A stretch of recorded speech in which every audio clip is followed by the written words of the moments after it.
NHS England exists to deliver improved health outcomes for patients. And to do that, technology is absolutely essential.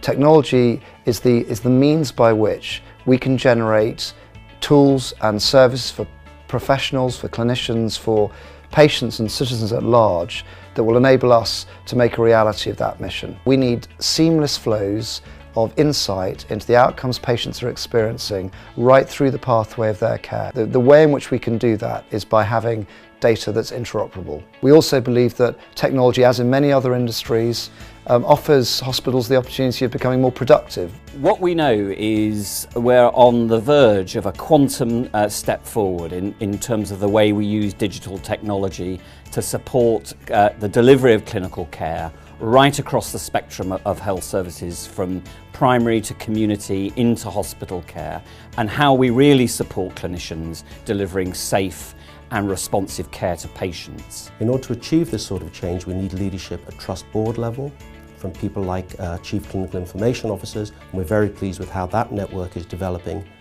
But we also need leadership all the way down.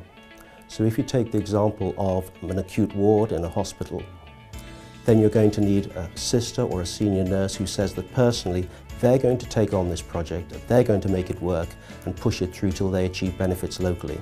One of the examples of something we can do to help is to make sure we're putting the right devices into the hands of those healthcare professionals.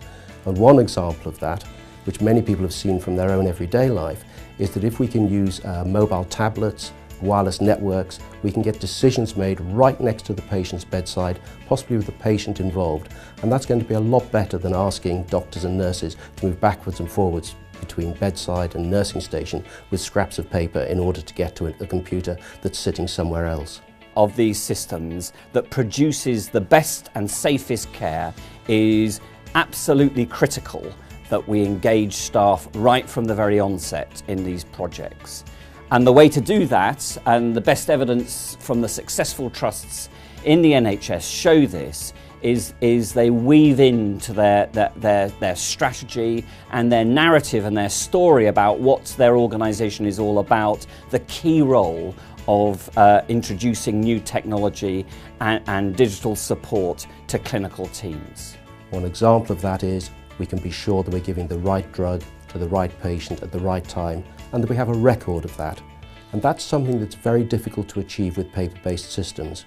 The reason why there is such enthusiasm for the whole digital technology project amongst clinical staff is that they understand that if they introduce the technology properly and look at their processes and adjust their processes and in some cases radically change what they're doing, that what this will have is a major impact on the safety and quality of care that they can give to patients. Something that we can achieve with computerisation is to make sure that at each encounter with the patient, the healthcare professional knows who else is looking after the patient, what else is planned for the patient, and what the patient has been told and thinks about their own condition. We can make sure that happens within organisations, but also across organisations. This is about unleashing the power of people.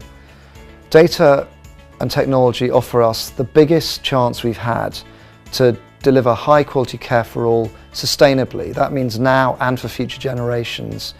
We need an NHS that is technologically far more adept, that recognises the potential for digital services to drive not just the safety of patients on our wards, but also put them in a position to take much greater control of their own health and well-being. We see a kind of digital revolution being almost the precondition for a sustainable, high-quality health service.